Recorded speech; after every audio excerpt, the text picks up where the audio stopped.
큰 영광 중에 계신 주님을 찬양합니다. 이른 아침 주님 앞에 나와 예배하며 주님과 깊고 친밀한 교제의 시간을 갖게 하시니 감사합니다. 주께서 베풀어 주신 은혜를 헤아려 보고 또 주께서 바라시는 삶의 모습을 기억하며 오늘 하루도 살아가게 하옵소서. 말씀 앞에 섭니다. 말씀을 잘 소화하여서 내 삶에 적용하고 또 실천하게 하시고 이 새벽에 나와 말씀을 보고 기도하는 성도들이 불씨가 되어 가정과 교회에도 거룩한 불이 붙게 하여 주시옵소서. 오늘 저녁부터 3일간 말씀 사경회가 진행됩니다. 주여 말씀하옵소서. 우리가 듣겠나이다. 막막한 상황 가운데에서도 주님께서 살 길을 보여주시고 그 길을 걸어갈 용기를 허락하여 주시옵소서. 예수님의 이름으로 기도합니다. 아멘. 하나님의 말씀 열왕기상 8장 1절부터 11절까지. 열왕기상 8장 1절부터 11절까지 한 절씩 교독하겠습니다. 이에 솔로몬이 여호와의 언약궤를 다윗성 곧 시온에서 메어 올리고자 하여 이스라엘 장로와 모든 지파의 우두머리 곧 이스라엘 자손의 족장들을 예루살렘에 있는 자기에게로 소집하니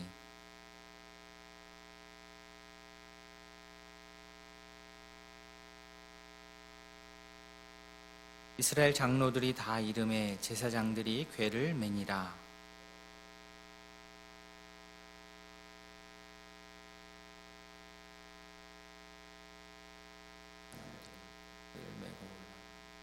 솔로몬 왕과 그 앞에 모인 이스라엘 회중이 그와 함께 그 궤 앞에 있어 양과 소로 제사를 지냈으니 그 수가 많아 기록할 수도 없고 셀 수도 없었더라.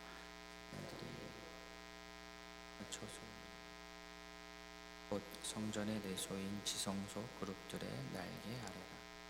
그룹들이 그 궤 처소 위에서 날개를 펴서 궤와 그 채를 덮었는데 제각길모로 제 끝이 내소 앞 성소에서 보이나 밖에서는 보이지 아니하며 그 채는 오늘까지 그곳에 있습니다. 그 궤 안에는 두 돌판 외에 아무것도 없으니 이것은 이스라엘 자손이 애굽 땅에서 나온 후 여호와께서 저희와 언약을 맺으실 때에 모세가 호렙에서 그 안에 넣은 것이더라.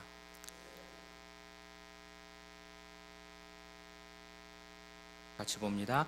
제사장이 그 구름으로 말미암아 능히 서서 섬기지 못하였으니 이는 여호와의 영광이 여호와의 성전에 가득함이었더라.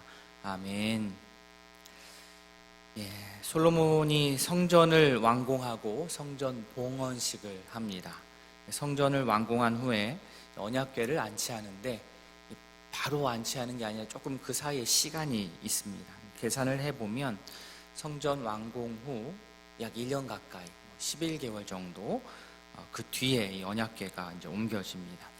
1절 말씀을 보시면 여호와의 언약궤가 당시 다윗성 시온에 있었는데 이제 예루살렘 완공된 성전으로 옮겨질 그럴 예정입니다.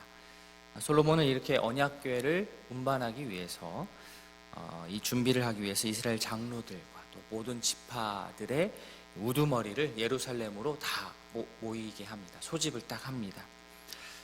2절 보시면 에다님월 7째 달 절기에 모였다. 절기라고 나와 있는데요. 당시에 초막절 날에 맞춰서 아마도 이 솔로몬이 봉헌식을 진행한 것으로 보입니다.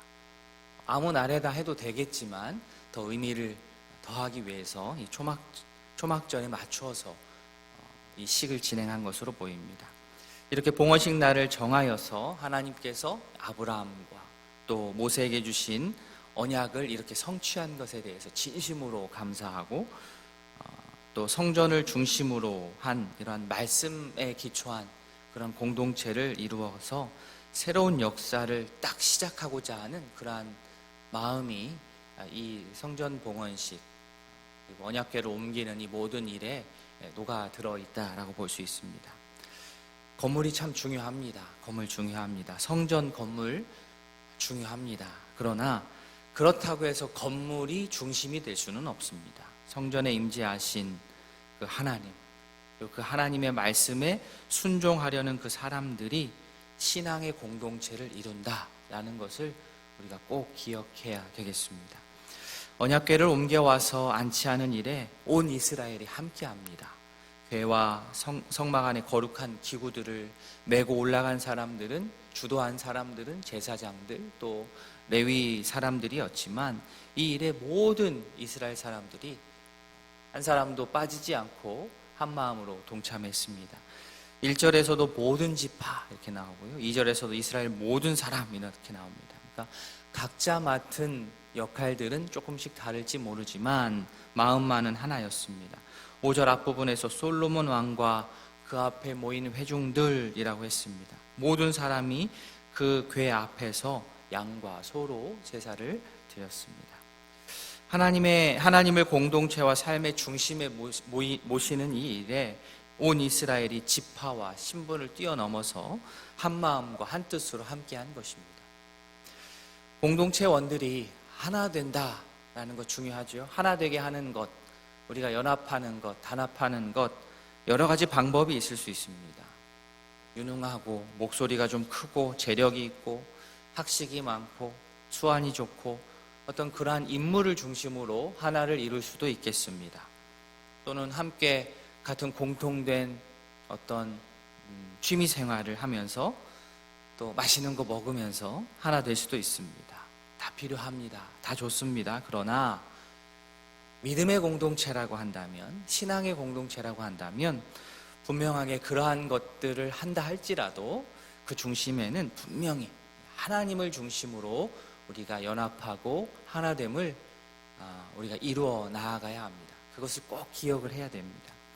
성도들이 단합이 잘 되고 서로 친하게 지내는 어떤 교회 모임들 주변에서 많이 볼 수 있습니다. 좋은 모습입니다. 권장합니다. 그러나 그러는 중심에 항상 하나님이 함께 하셔야 합니다. 하나님 중심으로 모든 연합이 구성되어야 됩니다. 말씀에 순종하려는 열망 안에서 우리가 서로를 더 친해지고 또 가까워져야 됩니다. 그렇지 않으면 결국에는 교회라는 이름으로 모이지만 나중에는 개인적인 친분으로 모이는 모임으로 끝나버릴 수가 있기 때문입니다. 하나님 중심으로 모인 모임은 어떻게 해서든 어려운 일들이 그 가운데 생긴다 할지라도 그 갈등을 같이 해결해 나가는 방향으로 나아갑니다만, 개인적인 친분이 주가 되어서 모이는 모임은 아무래도 하나님 중심보다는 서로를 더 참아주고 견뎌주고 하는 힘이 약할 수밖에 없습니다. 하나님 중심으로 모이는 모임은 궁극적으로 교회를 세우고 교회에 힘을 불어 넣어주는 그러한 역할을 감당하는 그러한 모임이 되지만, 그렇지 않은 하나님 중심이 아닌 모임은 자기들끼리 어떤 세력을 이루어서 도리어 교회에 힘을 줘야 되는데 교회에 힘을 행사하고 교회에 긴장을 주는 역할을 자기도 모르는 때에 자기도 모르는 방법으로 하기도 합니다. 바라기는 의동교회 모든 성도가 하나로 연합하여서 하나로 연합하되 그 중심에는 분명히 하나님께서 함께 하시기를 바랍니다. 하나님의 말씀이 중심되어서 우리가 서로를 더욱더 교제해 나가야 됩니다. 말씀으로 하나 되고자 하는 열망이 우리 안에 가득할 수 있기를 진심으로 소원합니다. 아멘. 제사장들은 여호와의 언약궤를 성전의 내소인 이 지성소 그룹들 이 날개 아래 가져다 놓습니다. 그런데 특이한 설명이 8절에 나오는데요, 긴 채를 그대로 놔두어 그 긴 채가 오늘까지 그곳에 있다 라는 말을 여기에다 딱 남겨놨습니다. 출애굽기 말씀에서 채들을 고리에서 빼내지 말라라는 그 규례를 여기에서 그대로 지켰다라는 것을 말씀에 남겨놓은 것입니다. 그만큼 언약궤가 당시에 아주 온전하게 보존이 잘 되었다라는 것을 이런 식으로 묘사를 한 겁니다. 언약궤 안에는 10계명이 적힌 두 돌판이 놓여 있습니다. 이 돌판이 궤 속에 놓여 있는 것도 하나님의 명령을 그대로 따른 결과입니다. 9절 말씀을 보시면 이 두 돌판이 출애굽한 후 여호와 하나님께서 이스라엘 자손과 이 호렙산에서 언약을 맺을 때, 그때 모세가 그 안에 이 두 돌판을 넣은 것으로 나옵니다. 즉 하나님의 언약, 그리고 그 하나님의 언약에 대한 순종, 이것을 다시 한번 되새기는 것이죠. 여러 설명과 묘사가 가리키는 것은 다름 아닌 언약궤 운반에 대한 여러 가지 이 절차, 방법들이 그냥 인간의 생각으로 뚝딱한 것이 아니요, 그 모든 것들도 다 하나님의 지시와 명령의 규례에 다 일일이 다 순종하여서 여기까지 왔다는 겁니다. 자, 그들이 말씀이 순종했다는 것, 잘 순종했다는 것에 대한 어떤 확인되는 구절이 10절 말씀입니다. 10절 보시면 제사장이 성소에서 나올 때에 어떻습니까? 구름이 여호와의 성전에 가득하매. 이 구름이 그냥 구름이 아니겠죠. 제사장들이 궤를 지성소에 넣어두고 나올 때 구름이, 즉 하나님께서 그곳에 가득 임재하셨습니다. 구름이 성전을 채웠는데 우리가 잘 알듯이 하나님의 임재를 상징하는 것입니다. 이런 일, 구름이 가득하게 이렇게 내려와가지고 머무는 것은 일상생활 가운데 자주 일어나는 일이 아닙니다. 제사장들은 11절에 나오듯 그 하나님의 임재와 영광이 압도되어서 제대로 서 있을 수조차 없을 정도였습니다. 하나님의 임재는 언약궤 운반과 안치를 하나님께서 방망이 땅땅땅 두드리면 잘했다, 딱 승인을 해준다는 것이죠.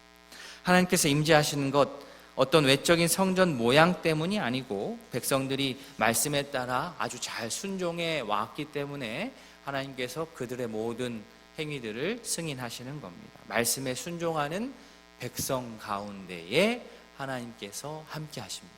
그것이 법칙입니다.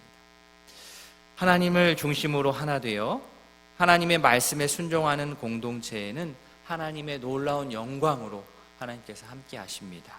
말씀 순종의 신앙 공동체를 세우면 하나님께서는 그 가운데 함께 하시고 하나님께서는 그 공동체를 통하여서 하나님의 일을 이루어 가십니다.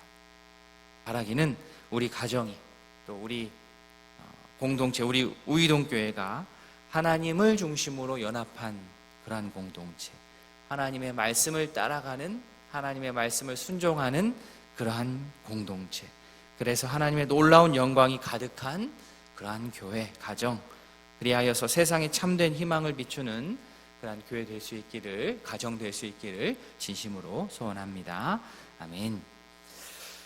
두 가정을 위해서 기도하겠습니다. 김영한 집사님 가정, 믿음 안에서 가족 건강할 수 있도록 세경, 세익, 앞길 인도할 수 있도록, 또 직분 충실하게 수행할 수 있도록 기도해 주시고요. 박현경 집사님 가정, 하나님의 사랑을 기억하며 사랑 나누는 자녀 될 수 있도록 모든 삶이 예배에 속해 있음을 알고 주님만 바라볼 수 있도록 두 가정을 위해서 기도해 주시기 바랍니다. 오늘 말씀을 위해서 기억하시면서 기도해 주시고, 환우들의 건강과 회복을 위해서, 특별히 오늘 저녁에 있을 말씀 사경회를 위해서, 오시는 강사 목사님을 위해서, 또 성도들 어디에 있든지 또 많은 분들이 또 마음을 열어서 이 자리에 와서 함께 부르짖고 또 말씀 듣고 결단하는 시간 될 수 있도록 우리 기도로 준비할 수 있기를 원합니다. 우리 다 함께 기도하도록 하겠습니다.